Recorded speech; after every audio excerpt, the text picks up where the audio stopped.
नमस्कार। आज हम एक बहुत ही दिलचस्प और गहरे विषय में उतरने वाले हैं। हम बात करेंगे हिंदू धर्म ग्रंथों में बताई गई कलयुग के अंत की भविष्यवाणियों के बारे में। ये वो कहानियां हैं जिसमें डर भी है और एक नई उम्मीद भी। शास्त्रों में एक बहुत ही पावरफुल बात कही गई है कि कलयुग के अंत का ख्याल ही इंसान के मन को डर और हैरानी से भर सकता है। और सच में ये लाइन हमें सीधे उस युग की गंभीरता का एहसास करा देती है जिसके बारे में हम आज जानने वाले हैं। तो चलिए सबसे पहले समझते हैं कि ये डर आखिर है किस बात का।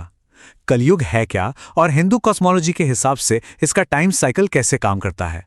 तो कलयुग हिंदू मान्यताओं के हिसाब से समय के चक्र का चौथा और आखिरी दौर है। इसे संघर्ष, आध्यात्मिक अंधकार और नैतिक पतन का युग माना जाता है।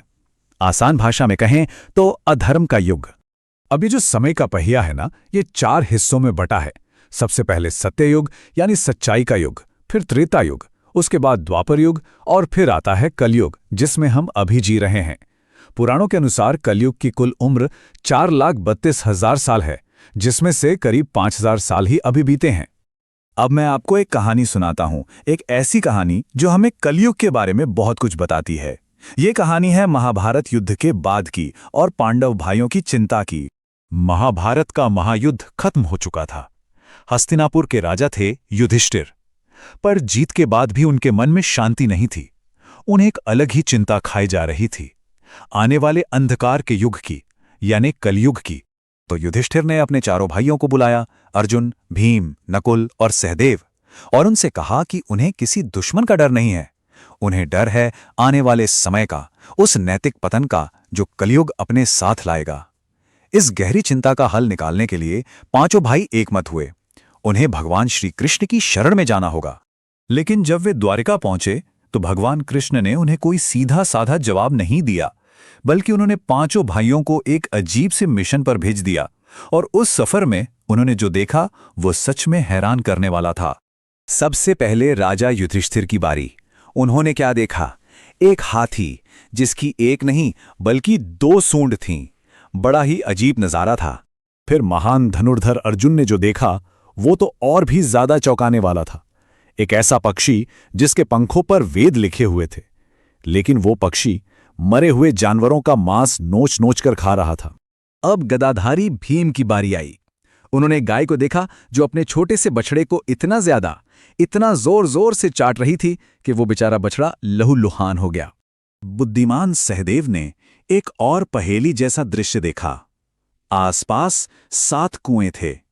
6 कुएं पानी से लबालब भरे थे, लेकिन बीच का कुआं जो सबसे गहरा था वो पूरी तरह से सूखा पड़ा था।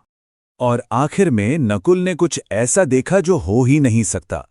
एक बहुत बड़ी चट्टान पहाड़ों से लुढ़कते हुई आ रही थी, बड़े बड़े पेड़ों को रौंदते हुए, लेकिन वो एक नन्हे से पौधे से टकराकर बस वहीं थम गई। जब पांचों भाई अपनी अपनी देखी हुई अजीबोगरीब बातें लेकर कृष्ण के पास वापस लौटे, तब जाकर राज खुला। श्री कृष्ण ने मुस्कुराकर हर एक चीज का मतलब समझाया और बताया कि ये सब आने वाले कलयुग की ही तस्वीरें हैं। तो समझिए, वो 2 सूंड वाला हाथी असल में कलयुग के शासकों का प्रतीक था जो अपनी प्रजा को दोनों तरफ से लूटेंगे। वो वेद वाला पक्षी ज्ञानी लोगों को दिखाता है जिनके पास ज्ञान तो होगा, पर वो उसका इस्तेमाल सिर्फ अपने स्वार्थ के लिए करेंगे। वो गाय और बछड़ा माता पिता के उस हद से ज्यादा प्यार का प्रतीक हैं जो बच्चों को आगे बढ़ने से रोकेगा। वो खाली कुआं, वो अमीर लोगों को दिखाता है जो अपने पड़ोस में मौजूद जरूरतमंदों की भी मदद नहीं करेंगे। और वो चट्टान और पौधा, वो ये बताता है कि इंसान को उसके पतन से कोई दौलत या ताकत नहीं बचा सकती, सिवाय भगवान के नाम के, सिवाय भक्ति के। लेकिन कहानी यहीं खत्म नहीं होती। पांडवों के इन दृश्यों के अलावा गरुड़ पुराण में कलयुग के अंत के 5 और भी बड़े संकेत बताए गए हैं। चलिए एक एक करके उन्हें जानते हैं। पहला संकेत, और ये सबसे चौंकाने वाला है, ये है इंसान का खुद का पतन। भविष्यवाणी कहती है कि इंसान की औसत उम्र घटकर सिर्फ 20 साल रह जाएगी। सोचिए, 12 साल की उम्र में ही लोगों पर बुढ़ापा दिखने लगेगा। 8-9 साल की बच्चियां मां बनेंगी और पूरा समाज कमजोर और कुपोषित पीढ़ियों से भर जाएगा। फिर आता है दूसरा संकेत, यह है नैतिकता और धार्मिक परंपराओं का पूरी तरह से खत्म हो जाना। इसका मतलब है कि लोग अपने कर्तव्य भूल जाएंगे, धर्म कर्म छोड़ देंगे, रिश्तों की जो पवित्रता होती है वो खत्म हो जाएगी।